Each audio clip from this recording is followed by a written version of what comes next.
On this episode, you're going to hear the shocking testimony from an FBI whistleblower on how China has already infiltrated U.S. election systems. You're going to hear the details behind what's really going on and how they were able to do that, and how the FBI is ignoring clear evidence, and the corruption runs deep. This is an incredible interview. It's with Nate Cain. You're not going to want to miss it. Make sure you stick around to the end. Do you think China should have influence on our elections, or should be taking our data and having access to that? Well, that's part of what we are going to talk about today. I've got a returning guest, Nate Cain, who is an FBI whistleblower who exposed Hillary Clinton and the Clinton Foundation's business dealings, Uranium One, and all the money laundering and everything happening with that. He's a candidate for the U.S. House in West Virginia's 2nd District, and now he's blowing the whistle again on national security in West Virginia's elections. And he is the owner of Cain and Associates, a lead cybersecurity investigator along with that as well. Nate, it is great to have you on the show with us. Hey, great to be on with you. And just to clarify, this has to do with national elections, and there's several counties, but thankfully, this does not have anything to do with West Virginia. We have a pretty secure election system here. So Fantastic. Well, and we need to have that everywhere. And I guess yeah, the idea that we could have breaches anywhere or any compromise, it's just sort of dumbfounding to me. So yeah, why don't you give us an overview of what's going on here, what you're blowing the whistle on, what you found, and sort of how you came sure. about this? So as you mentioned, I have a company called Cain and Associates. It is a cybersecurity firm. I have 27 years working in cybersecurity for everything from the U.S. Army to Navy, Marine Corps, DIA, NSA, FBI, DEA. So I mean, I've got a very long career working in cybersecurity. We were hired. My company was hired by Los Angeles County District Attorney's Office, Bureau of Investigation, back in October of 2022. And what we were doing in that job was basically providing our services of cyber forensic capture in conjunction with a court-authorized search warrant on a company called Conich and its CEO, Eugene Yu. What we did was we went and arrived on the scene to do our search warrant and to conduct that. We captured data during the search warrant, as well as telling, the police officers, what equipment needed to be bagged and tagged. And then the goal was we were going to go back to LA and then start examining it. While we were there was a confidential informant who handed over credentials, became a cooperating witness, and handed over credentials to the tools that Conich uses in order to run its software development. And what these tools they were certain sites and services that are held on servers in Beijing, China. The initial indictment, I guess, if you will, was he was charged with embezzlement of public funds. And the reason for that was he had signed a contract with Los Angeles County, and this is millions of dollars to provide election management software, and that software had to meet a certain criteria. One, he had to agree that their software was developed by in the United States by Americans. He had to also agree that no PII, which is personally identifiable information, would be held overseas outside of the country. What we discovered was that PII was in fact being, stored on servers in China, like I mentioned, Beijing, but also they were sending this data to a software development company in China who was actually developing the software that we use in multiple elections across the country, in big counties such as Los Angeles County, California. You had Johnson County, Kansas. You had DeKalb County, Georgia. You had Allegheny County, Pennsylvania. And it's just, this is what we saw that was going on, and the evidence speaks for itself. Evidence doesn't lie, and we found this evidence. We provided it to LA County. When they got these credentials, we were asked and tasked to go in and collect this information from overseas. I had a team of 12 guys that are all cyber protection team members with the Army National Guard. And these are very, very highly skilled individuals that know what they're doing. One of the guys was an FBI cyber forensic specialist. Another guy was a DEA cyber forensic specialist. They helped me come up with, our procedures, which we used that meet the criteria needed for this evidence to be preserved, and have the proper chain of custody so it can be used in a court of law. We provided that information to LA County DA's office, and then shortly thereafter, uh, the the DA, George Gascon, he ended up dismissing the case on the basis that he felt that the investigation was improperly conducted and that there was bias in the collection of evidence. It's a complete lie. Um, they refused to pay us for the work that we did. It was over $100,000 worth of work. We had literally 640 hours plus doing this work, plus expenses. We were never even reimbursed for our expenses. All of this was done at the request of LA County District Attorney's Office. And the first thing that the DA did was he delayed the arraignment date until after the 2022 election. And then after the 2022 election, he dismissed the case because now it was no longer, relevant anymore. And then he ended up, and this is what just blows my mind more than anything, was Eugene Yu left the country, went to Malaysia, and then sued LA County for wrongful arrest and won a settlement. Didn't win in court, just was given a settlement of $5 million when they had solid, usable evidence, and the guy absolutely did everything that they said in the indictment. So something, and by the way, and I think this is where things got soured with my company, is I am a cleared contractor. My company does, classified work. Um, Mhm. when I see something, I have to say something. I cannot ignore it. And what we Yeah. discovered was far greater than just leaked PII. It was far greater than just having some, software development offshore. That alone met the criteria of their search warrant, and it was, it was embezzlement of public funds because he knowingly lied on the contract. But what else happened, and what we also discovered, was that multiple counties in the United States that use this software, Poll Chief, was found multiple information from these different counties for their poll workers, for their voter registration, for their election judges, PII. You also had sensitive information about the election systems, at least in one case with Allegheny County, where it had the serial numbers of all of their equipment, their thumb drives, their provisional ballots. It had the serial numbers for the tote bags that bring ballots from the drop boxes in. I mean, you can't make this stuff up. They had everything that they would need in order to conduct, election fraud. Now, I'm not saying that they did. What I'm saying is that this was a major security breach, but where it becomes more nefarious than just somebody making a mistake or doing something they shouldn't have done, where it becomes highly suspicious, is that the company that they were operating with, we found documents behind the Chinese firewall that listed that company in Wuhan as being as getting an award from the Chinese Communist Party for their participation in intelligence gathering of foreign nations. So that means you had an intelligence operation working against a company that provides election management software to multiple large counties across the country. And to make matters worse, we also found there were two other kind of very interesting things, or maybe three. One was that there was an email chain between the company's CTO and this company, their cohorts, working over in China.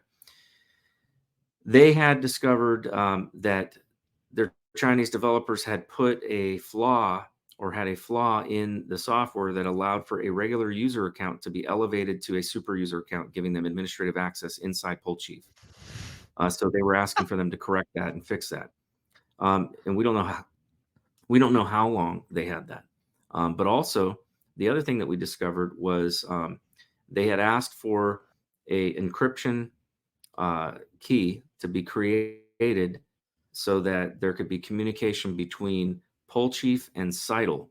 Now, why that matters? Number one, you don't need a username and password if you have an encryption key between the two. And Seidel is a Spanish election monitoring company, and they right after the 2020 election, the Spanish government arrested, basically raided Seidel in Spain for election fraud. So, why you would want Seidel involved at all, in this is beyond me. But the other thing and final thing that I'll mention that was very disturbing about this whole case was Eugene Yu himself was listed on a ticket. They use a system called Jira. Many software developers use Jira as like a software project management software and software development project management software. So there was a Jira ticket that was issued by the Chinese Communist Party, by the regional, party officials, and it had Eugene Yu's name listed on there as the quality control, officer for software development being developed for the Chinese Communist Party for their own elections. And so, why would you think that the Chinese Communist Party would allow an American citizen to be doing software development for their own elections unless he's part of their club? So, Yeah. I felt that all of those things combined, it raised it to the level to where I had to report it to Defense Counterintelligence Security Agency. They maintain my clearance. They also maintain the clearance on my company, and so I reported it to them, and so I sent them a sworn and signed affidavit under penalty of perjury. So everything I'm telling you that is listed in that document, I think we sent you a copy of it.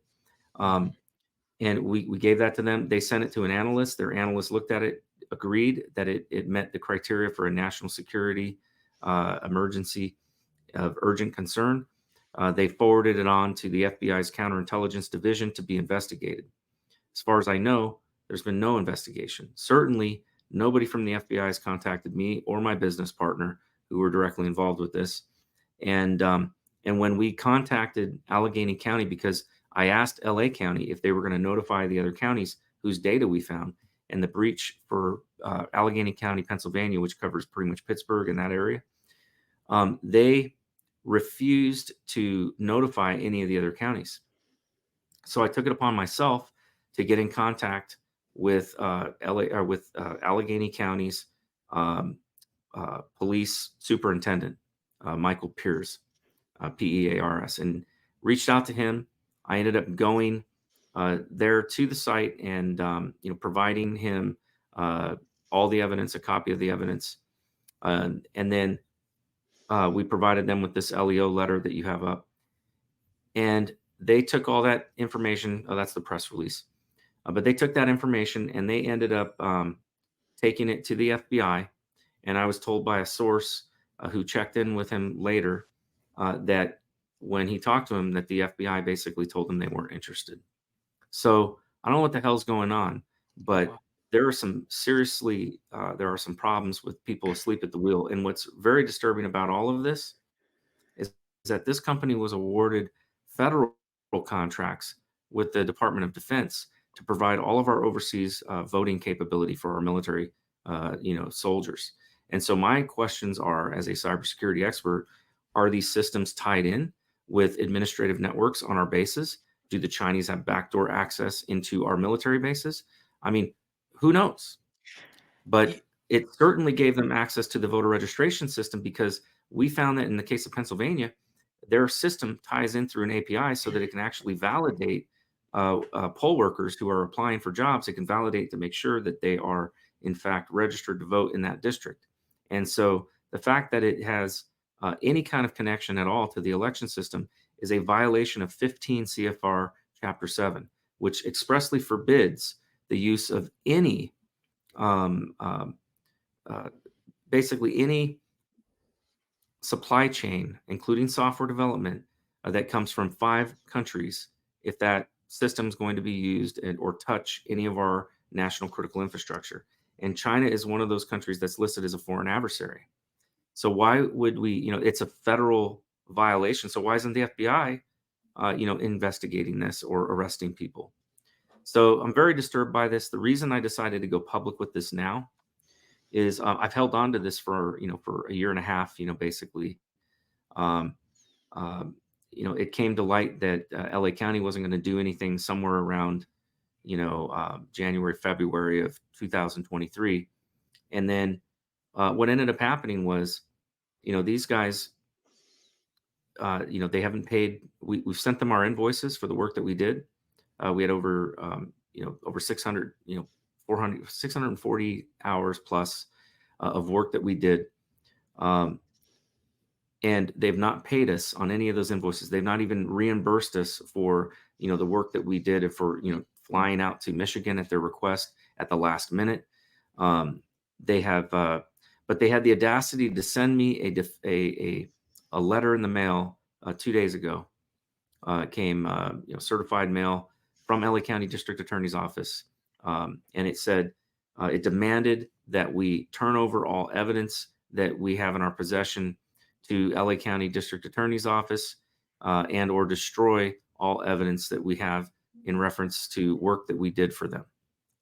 So, give me a break. I'm not going to give them anything. I ignored their letter because my non-disclosure agreement with them, that I corrected when they sent it out to me, and I told them, I said, I'm not signing this, but I will make a small change to it, and they said they would accept that. So I signed a non-disclosure agreement that said it would only go into effect upon when we've been paid. And thank God I did that, Wow. because they screwed up by not paying me. And so I'm coming forward with this because we've got an election coming. As far as I can tell, nobody seems to give a damn about this issue. And what it's done is it's put us all at risk because now you have the Chinese Communist Party essentially with backdoor access potentially through this company connecting to voter registration systems all over the country, where they've deployed this software. And the guy who did this, once the DA dismissed his case, he flees the country, goes somewhere where there's no extradition treaty, and then sues LA County and is awarded $5 million, in a settlement without even a trial. It seems to me very clear that Gascon did not want any potential possibility that the claims that Republicans have been making about election integrity issues and about foreign involvement in our elections. It looks to me like he wanted to cover that up, and that's why instead of going to court, because he had all the evidence to show that it was not a false arrest, but it was actually a very legitimate arrest, it seems to me that he just wanted to make it go away in order to hide that fact. And so that's what we're dealing with here, and that's why I'm going public with this now. And like I said, we got an election coming, and I think that counties that were breached, they need to know. They need to know that the software is not safe. And counties like Allegheny County, they need to do a full forensic analysis of their voter registration system because this system was touched, was basically connected to it. And I don't know if they're still using it or if they got rid of it or what, but it should require a full forensic analysis of anywhere where the system touched. Now, remind me, I mean, there's so much there. I mean, it's like you can't make this stuff up. Like if I saw this in a No, movie, I think it's too on the nose. Like this is not a good story because it's too yeah. obvious. And it's like, no, this is real life and this is life in 2024. So remind us again, what was the original reason you were pulled in for? What was the original reason So you were invited? so if you remember, True the Vote had come out, and that's a great question because really this all was initiated by the hard work and effort of True the Vote, Catherine Engelbrecht and Greg Phillips. They exposed this information at an event called the Pit in Arizona. At this point, I wasn't involved with them. I didn't know them. I do know them now, but Harry Howery, my business partner, he did know Greg, and so he reached out. And LA County had been at that event, and they were very concerned about this because they found they have their software connected with their county. So um, originally we were basically asked to do an analysis of the data that had been provided to them by Catherine and Greg Phillips. And so we did an analysis. We provided plausibility of it. You had Harry Howery testified in the grand jury, and then the grand jury issued the search warrant and arrest warrant. And it was the indictment came from the deputy attorney, the deputy district attorney, which his name is Eric Neff. He's a decent guy. He's just doing his job. But when the DA, Gascon, found about it, he was pretty upset, and he ended up dismissing. Like I said, he dismissed the case. He then dismissed or put Eric Neff on administrative leave, and I think eventually he fired him. And then the investigating officer, Andrew Stevens, who I worked closely with in this case, he was removed off of the case. So there should be an internal investigation into this district attorney. The FBI should be looking at him for public corruption and obstruction of justice. But I don't trust the FBI is going to do anything. So far, they've shown that all they seem to be, concerned about is, little old ladies who walked around the Capitol of, on January 6th. They basically pulled, FBI agents off of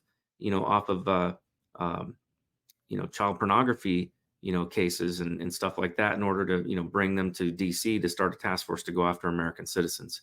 So that's Yeah, what we're dealing with, folks. yeah, and that's the tip of the iceberg too, because I mean, even just centralizing the FBI and into certain offices instead of regional leading of cases, and I mean, there's so much going on there. And so I guess what is it that so the defense is who you've sent this to, but what about some sort of congressional action or congressional investigation? I mean, they should be concerned about this. I mean, isn't that Well, something that that's the other reason I'm going public is I'm hoping that this will get the attention of Congress. Trying to get to members of Congress, I mean, they are surrounded essentially by a bunch of gatekeepers, and it's extremely, difficult to get them to, take on stuff. I'm hoping to be a different type of Congress member who actually, does the will of their constituents and represents the states and helps to ensure that our Constitution is protected. But I've reached out to a number of members of Congress. I was in their offices not too long ago with the Center for Self-Governance. I talked to the Weaponization Committee. There is a committee that would be ideal for looking into this, and that's the China Threat Committee on the oversight, subcommittee to the Oversight Committee. I don't know if they'll do anything, but at a minimum, these counties need to be looking into this. And here's the thing, I'm not going public with the evidence itself because I don't want it to not be admissible in court. But I will provide a copy of the evidence to any county law enforcement who asks for it. Or, if Congress wants to subpoena me for that evidence, I'm happy to turn over that evidence to Congress. But this was a difficult decision for me to come forward because I'm still owed, a lot of money, and I had to take out loans. I'm a small business owner. I had to take out loans in order to be able to pay my guys, and it damaged our company. There's no doubt about it. It injured our ability to continue, to pursue other projects and things like that. Not only, did you had Gascon, who came out and held a press conference and said that he was dismissing the case on the basis of bias in the investigation and evidence collection, which was a lie. So that's defamation against my company. Yeah. So you better believe we are going to be suing Los Angeles County District Attorney's Office. Yeah, well, I certainly hope so. And I think what's amazing to me, though, is that even if that was true and there was bias, what does that have to do with whether or not China was involved in all of this and whether or not data is being shared and stored and all this? And it's like, okay, the bias is not there, but it's kind of a moot point. I mean, it's not really relevant. But that's what we have. I mean, and this gets me fired up because it goes deep, and there may be some people who don't really know what's going on, and they're just part of the problem. Useful idiots, as you could call them, is they're just kind of Yeah. part of pushing things along. But there's so much here that just seems coordinated, and maybe they look Yeah. backwards and they think, well, how do we shut the door on this so we don't have to have this conversation and just deny, deny, Yeah. deny, We'll pay and him try to move away? $5 million and make him go away. That's how. Eh, yeah, and so is Chuck Grassley one Iowa U.S. senator? Is he one of the people that you've reached out to? No, in the Senate, it's not as many people that I've talked to there. I've talked to a number of people in the House, but I would love to talk to Chuck Grassley. I'd love to talk to anybody, and here's the deal. This is a nonpartisan issue. You got to Yeah, understand the data that we found. This has nothing to do with the outcome of elections. Okay, so anybody afraid to touch this on that basis, which they shouldn't be, but anybody who is afraid of that, they don't need to worry about this in this case. This is about American personnel's, or American citizens' data being leaked to the Chinese. Um, you've got just as many Democrats whose PII, in fact, probably more, because California and some of the places, where this is, these are heavily Democrat areas. It's probably more Democrats' data that was leaked to the Chinese than Republicans. So you would hope that you would, have Republicans and Democrats alike that would be concerned about this. You've yeah. got, our military, that uses these systems overseas, and again, are they connecting to, our military administrative, networks so that they can get out through the internet? How does the system operate? Is it a completely closed network? Does this potentially give access, to the PRC, to our bases networks? I don't know, but these are all things that should concern. There absolutely need to be hearings on this, and members of Congress need to be investigating this. Well, There's no doubt about it. and I think it's And they need to it's investigate why the FBI has not done anything about it. right. Because Yeah, remember, by they were first notified by Catherine Engelbrecht and Greg Phillips. They were told and given a lot of data about this, and then it was confirmed. So what our company did essentially was we were hired to look into something that kind of cross pollinated with what True the Vote had been investigating and talking about, and it just so happens that we confirmed a lot of what they came forward with. So why in the world has there not been any kind of public investigation into this and adjudication of this issue? There's been no adjudication because they never actually even brought Eugene Yu to trial. They settled out of court, like I said, in my opinion, to make this go away. yeah, and now there's all, and it's even more complex now with what the suit he brought and the settlement and all that, and so now it's just there's so much compromise. And I've done lots of episodes. We've done lots of episodes on China and their tentacles that are in everywhere in the U.S. and Yeah. people are compromised, whether Yep. it's because they've done something they shouldn't have done, and China has evidence of that, and they got to do what China says, or they're just sort of making money with that situation, and they've got to Yeah. run cover for them. So Yeah. it's not really, unfortunately, it's not surprising, but it is shocking. I don't know if I It can is. say that, but it is shocking Well, to hear. somebody clearly was asleep at the wheel. Yeah. At the Pentagon, and then within these counties and at the FBI, where why would they allow this to go on? Well, There's and no justification for it. yeah, and it seems like to me there was some decision maker involved in this at a key point that may have said something or known something and was somehow coerced to not do that. And then maybe there was a Right. chain of that. And then obviously when you see the FBI not interested in this, they're more interested in spying on American citizens without warrants. That all of that. So that's an issue. So, well, is there anything else on this case? We want to make Yeah. sure we get a campaign update from you. But where do you see what would be your ideal Sure. state for this situation before we go to your campaign? What do you think would be the ideal way that this would go to get this resolved? I think the FBI needs to do their job. I think they should open up a counterintelligence case, against this guy and his company, and I think that it needs to be fully investigated. Eugene Yu is, he's an American citizen. He's living in Malaysia right now, I believe, but he is an American citizen, and he is do his right to defend himself in court. Everybody is a presumption of innocence until proven guilty. So I'm not. That's not my decision to make, but I did my job. Our company needs to be made whole, and and the other thing that needs to happen is Congress should absolutely investigate this and find out what went wrong. They have oversight. They have oversight, and honestly, I think the Senate Judiciary, they seem to have a lot of power and be able to do a lot of things. I think they should be the ones to lead the charge on this. In investigating the FBI, because I think they need to look into it and find out what happened here. How did these guys, drop the ball? That's right. Well, that's what we want to see. And so, for those of you watching this or listening to it, be sure to share this, and we need to get the word out. So, well, before we wrap up, I want to make sure we get a campaign update. Let us know how it's going. I know you've got a Sure. less than a month out from the primary, and it's a highly contested race. And so, give us an update and sort of what you're hearing on the trail. Sure. Yeah, since the last time I was on your show, we've had another guy join the race, and so we now have 5 total running for U.S. House of Representatives. Of course, the main guy I'm running against and the main competitor is Riley Moore, our state treasurer. He's had a lot of positive media and stuff like that because of his involvement as treasurer in going after ESG and signing that letter, saying that they were going to divest from BlackRock and that sort of thing.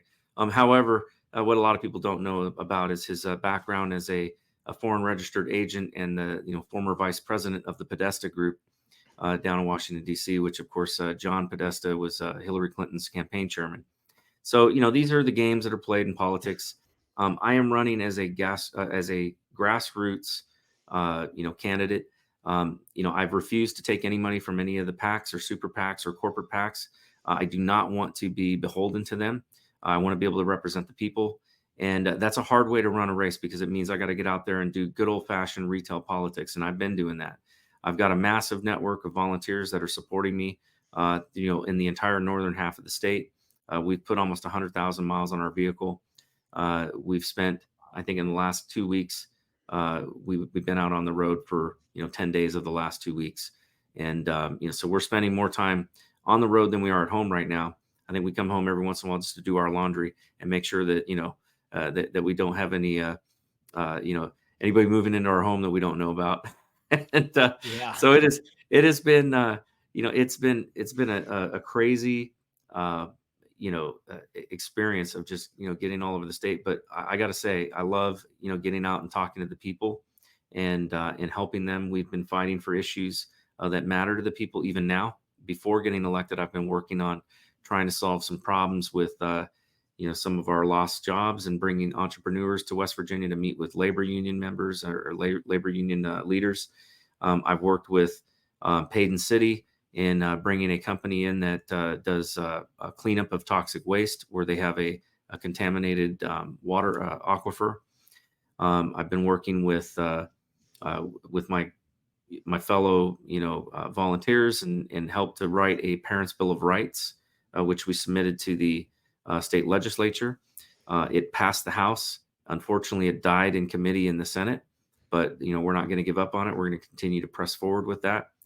And so we're working on a lot of issues. We got mineral owners in the Northern Panhandle that have been taken advantage of by some of these multinational, oil and gas companies and been underpaid, what the market value is on their royalty checks.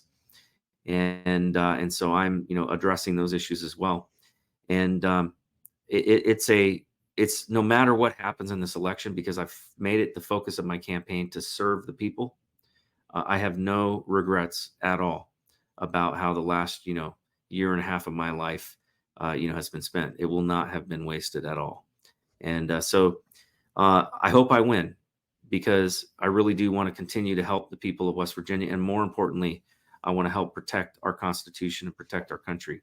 We've got major problems with national security at the border, major problems with the state of our military, major problems with cybersecurity threats to our country and our elections.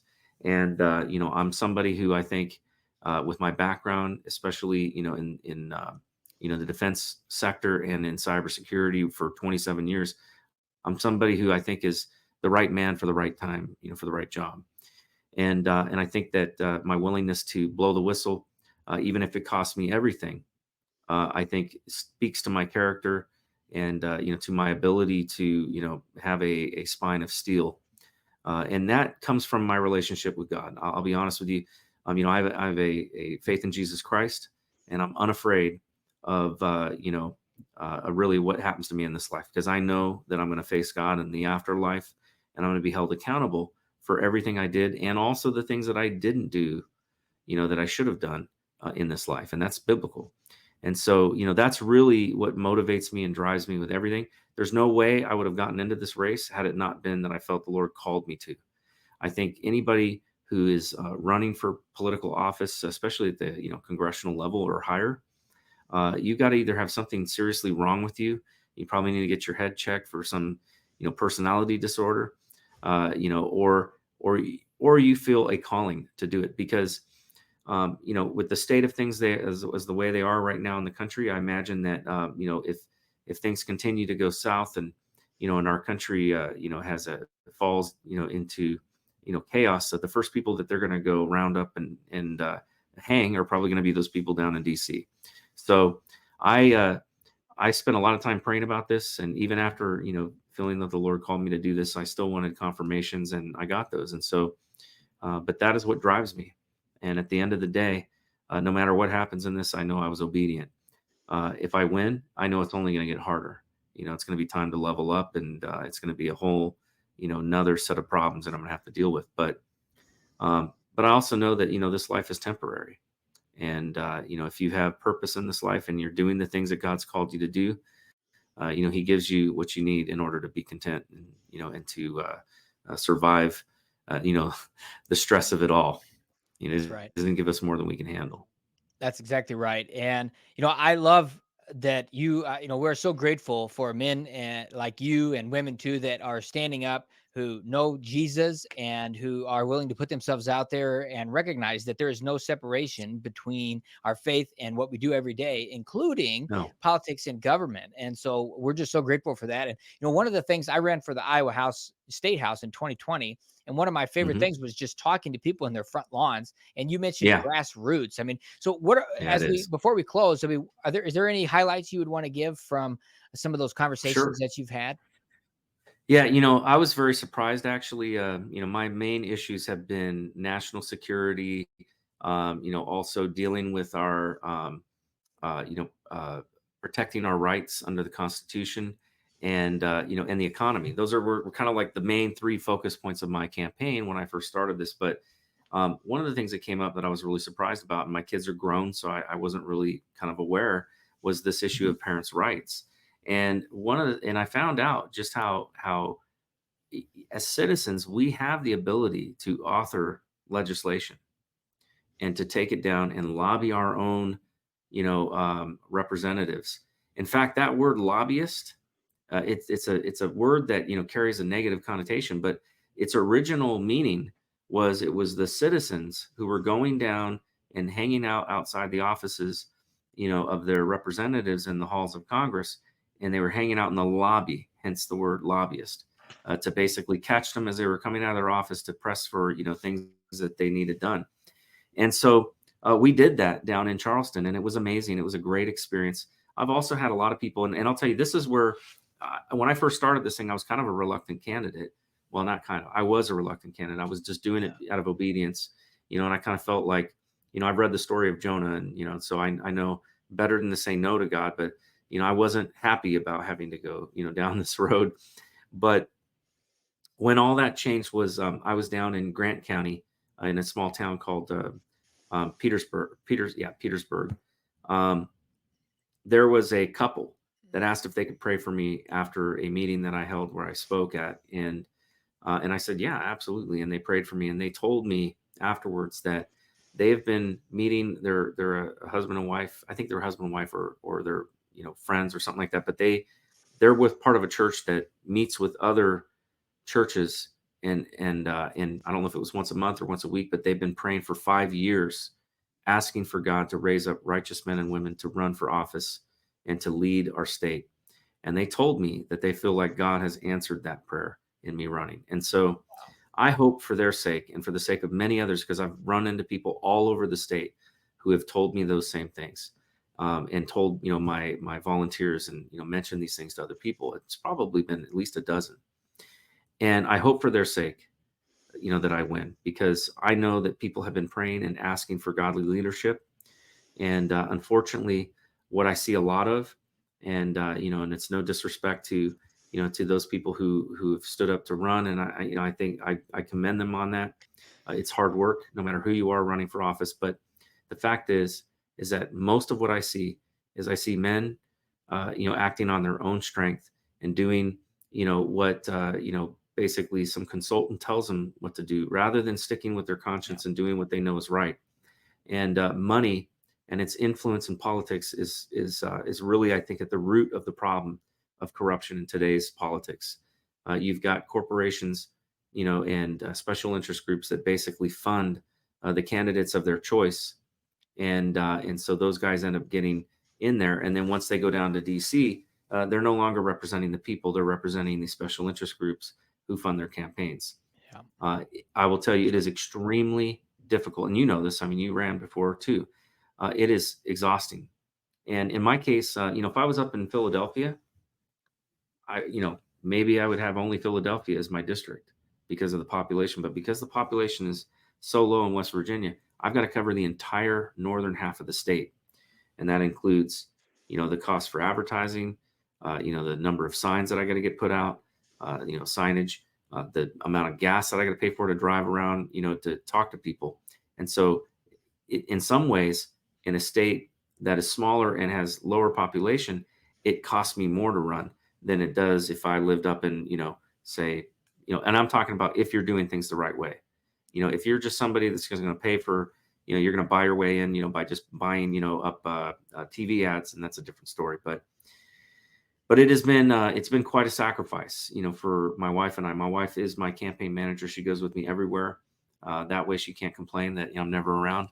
And but but also, it's just been a wonderful time spending time with her and on the road and campaigning. She's my greatest advocate. I mean, she's out there constantly. She's very shy normally, and I'm usually not. But when we go to an event and it's people I don't know, I'm the one who's shy, and she'll go up and talk to me. Oh, have you met my husband, Nate Cain? And she's just, Mm, she's great, that's great. and I couldn't do this without her. But it is. Doing this is tough. And so, one of the ways that people can help me, and it doesn't matter if you live in West Virginia or not, is you can donate to my campaign. Like I said, every donation that we've taken in has come from individual donors, and I think that's important. And even though even people who may be listening to your show that don't live in West Virginia, they may not be able to vote for me, but I can vote for them every time that I protect our Constitution and I protect our constitutional rights, and I vote on things like spending so that they're not taxing us to death. Those are the kinds of things that it's important to support candidates all around the country that are going to be the those candidates that are going to help us. Um, this race, May 14th, is the primary. And this race really, truly will be decided on that day because we are a 3-1 Republican state. So Mm, whoever wins the Republican primary, uh, you know, is most likely going to win, yeah. and in the general. And I would say, it would be, pretty much impossible to win outside of the Republican Party. Um, so I need people's help. If you know people in West Virginia, I need you to tell people about me.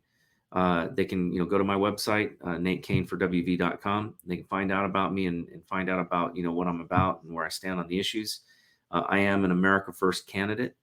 The issues that I care about, are the same issues that Trump stands on. And I am, I support Trump and absolutely, am prepared, to work towards his agenda because I do believe he will be our next president. I'm also, though, somebody who is, dedicated first and foremost to God, and I'm going to be praying about all the decisions that I make, and including how I run my campaign.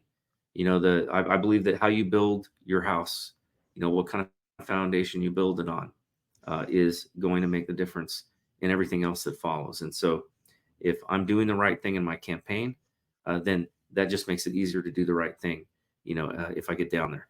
if I end up building, my campaign on lies and on, money from people I shouldn't be taking money from, and on, mudslinging and all of that, then, what ends up happening is that sets the tone for the rest of my political career, how short it might be or how long it might be. And I don't want anything but God involved in this. And I prayed a long time, just asking God to please protect me, help me not get corrupted by this process, because there's no doubt that those temptations come.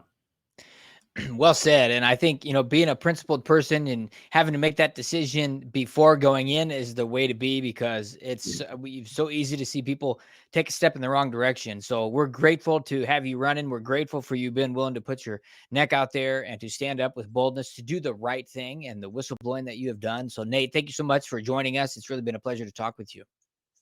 Likewise, thank you and God bless. We'll be praying for you. Go to Nate Cain for WV.com and RyanSHoward.com. Thank you so much for joining. God bless. And we'll see you in the next episode.